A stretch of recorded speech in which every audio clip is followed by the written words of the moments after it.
Hi on fire, friends. It's just me today. No mama today, so it's only me. But last week I've never really, I get dreams sometimes that I feel like are from God, but I haven't ever gotten a vision before.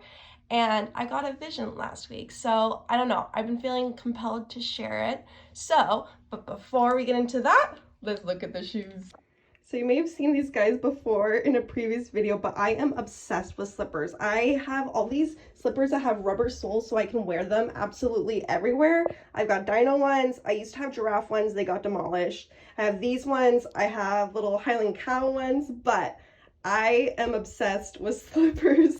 So before I start getting into the vision, I feel like I have to give a little context to everything, right?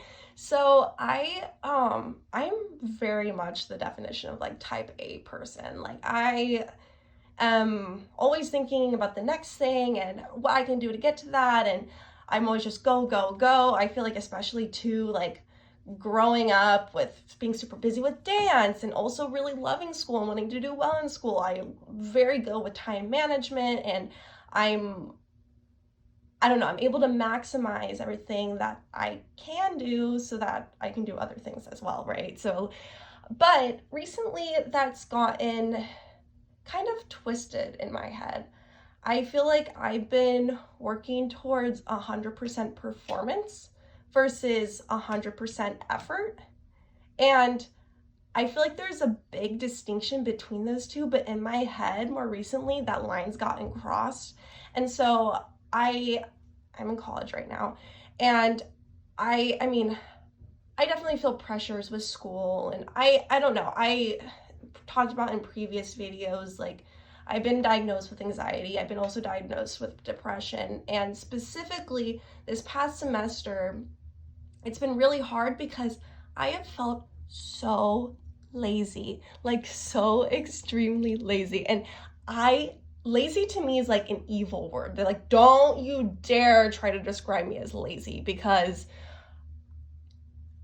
that we just don't go there, right? So I'm been really having a hard time with not wanting to go to class, not wanting to do my work, not wanting to do all these things that I actually really do enjoy doing. And I am going into a field that I am super duper interested in. Even the classes, I'm taking physics right now. I don't want to go to physics, but okay, that makes sense. Physics is not going to be my thing, but even the classes that I really am enjoying and loving and the professors are great, I don't want to go. And I'm the type of person where it's you're gonna have to drag me out of the class so that I don't go, kind of sort of thing. That's nothing like me. And so I've been having a really hard time this semester, and I've been what's wrong with me? Why do I not feel, not even motivated. It's why am I having this huge pushback against, I don't know, a lot of the things I used to enjoy? And I've been thinking about how me thinking about 100% performance is putting too much stress on myself to the point where I don't want to do anything, because it's either 100% effort or you're not putting in any effort at all, because anywhere in between feels gray and it doesn't feel safe, right?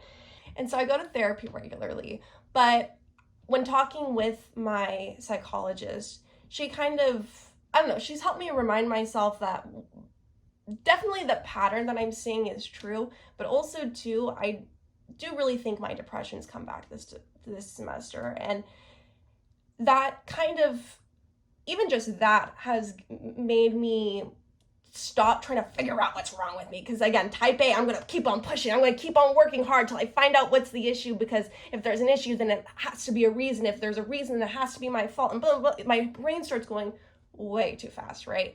So just being this is just a state, this is just a period, it ends up giving me peace in the sense that there's nothing to change right now. I just have to get through this season, kind of sort of thing. But even still, even with that maybe a little bit of understanding, I'm still having a hard time. So last week I had like 2 major exams coming up. And again, I think everybody has this, maybe to an extent, but especially me. I have a huge fear of the unknown. Like, I want consistency, I want routine, I want to know exactly every little detail of everything so that I can be prepared. But with first exams, you don't know how the professor is going to be. You don't know what kind of questions they ask. You don't know what type of responses they want out of you. And so I've been doing my due diligence. I've been like studying, reading, whatever. But I start feeling anxious for the exam, so I study more. Me studying more makes me feel more anxious, so then I need to study more. And then somehow I'm keep on getting more and more anxious, and I'm like, I thought this is supposed to be helping. And I don't know. I always know that at the end of the day, God will provide. He knows, even if I fail this exam, he knows what's going to happen with the next exam. He knows what's going to happen with extra credit. He knows what's going to happen with my upcoming schools that I'm trying to transfer to. And he knows exactly the path I'm supposed to go on. So I always do have this sense of like, I know God will take care of it. But also, there's a part of my brain, I heard this one thing once where, like this story where this guy is begging God to win the lottery. And every single day he prays, dear God, please let me win the lottery. Day after day after day after day. And 10 years goes past and he's talking to God and he's like, God, what? You're not like ever, you didn't let me win the lottery. And he's like, well, you never bought a lotto ticket. And so at least for me, I'm like, I never want to be the person that like, is just lazy and they're like, oh, God will take care of it. Well, girl, you're not going to know the whole entire parts of your body just by, like, you have to do some work and God will bring back that recall, but you can't just float by and hope that miracles are always going to happen kind of sort of thing, which they do happen, but you understand what I'm saying. So again, it's been just like a weird back and forth between myself. And so 2 weeks ago, I'm getting ready for these exams. Both exams are always at the same time, right? And on top of it, I'm starting to feel sick, and you can hear my voice probably. I'm still like getting over it a little bit, but talk about that later. That was a huge blessing, but anyways, I'll talk about that in a second. So on this one night, I got home, I was having a hard day, and I heard somebody was talking about standing in the shower, letting the water run over you, and just imagining all the things that have been like building up, and just imagining like the water coming off and being black kind of sort of thing, and thinking about it like as being like a cleansing thing. And so I was in the shower and I'm praying to God and I'm talking to him about all the things that have been on my mind and just a lot of the difficulties that I've been going through. And I started imagining this black water coming off of me. And it's almost like I saw like an outline of my body and it was all filled with black. And as I kept on talking with God and praying, I was seeing it lower and lower and lower. And as the black was lowering through me and like, washing off of me, white, like pure white was coming through, which that was not talked about by whoever recommended this thing, right? So I am praying and the white is coming and coming and coming until I'm completely white. All the black has come off of me. And again, in this, I'm like closing my eyes, I'm just praying, and it feels like I'm like standing in the presence of God. And I don't even like know how to describe that, but it was like the most pure light. And I was standing there and I just felt like so like tall and confident kind of sort of thing. And then I see somebody kneeling behind me and, okay, let's say I was this tall. Their kneeling legs went like up above me, like way, way high, but I couldn't see anything above the waist. So imagine they're kneeling. I don't even know if you can see my hand right now. They're kneeling and I can only see up to here, basically, to their waist. And God is standing behind me and he puts on a crown over my head, and he says, "You're a child of God, now act like it." And I opened my eyes and I was like, oh my gosh. Like, in the past, I've had a really hard time with the phrase child of God, kind of weirdly enough. And in the past, it always felt like accusatory or like guilting that, like, whatever I was feeling right now, you shouldn't be feeling that because you're a child of God. And it's like, well, I understand that, but like, I'm not feeling that way. And I can keep on telling myself that. And that's, I mean, having the head knowledge is, of course, important, but it doesn't always feel that way in your heart. And I don't know, for whatever reason, it enacted it gave me confidence.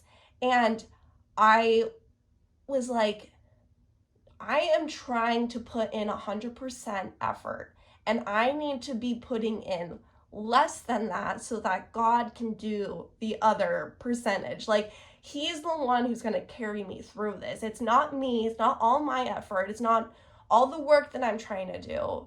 At the end of the day, it really is going to be God who's going to sweep in. And so after all this, I start getting sick. And then when I get sick, I'm like, I get super congested, my head, like, you know how it is.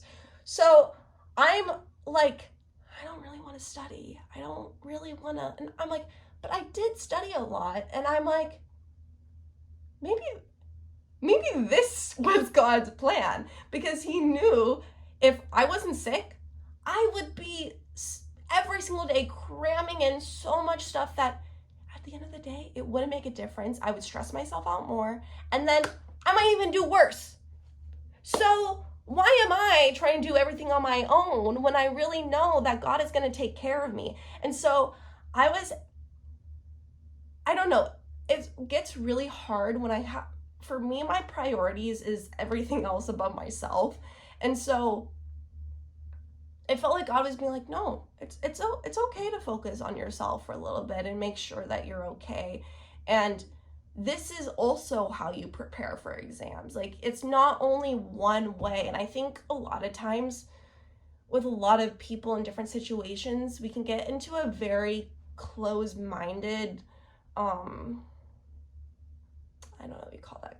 We just get closed-minded.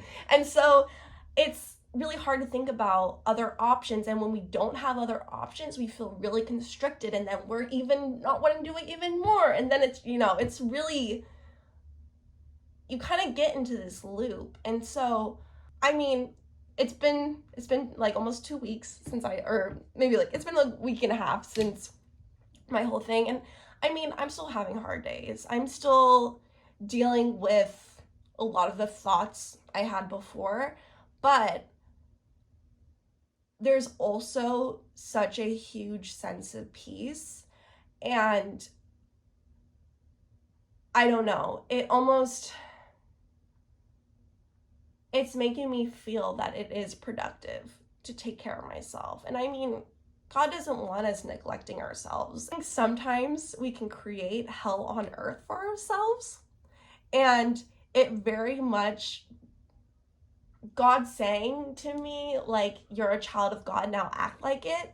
It's like, bring heaven onto earth. You don't have to be giving yourself personal hell. Like, you don't need to be doing that. You can be enjoying, all these promises, even here on earth. So I don't know if anybody will get anything from this. I don't know if I was just rambling. I'm not used to filming videos by myself. So I don't know. And I don't know where this is going. This might be on YouTube, might be on Patreon. So, and if you're not already on Patreon, get on there, y'all. There's a lot of good content. So it was good talking to you. I don't know if my mom has like a little outro moment, but I'll see you guys next time, and I'll probably see you next week.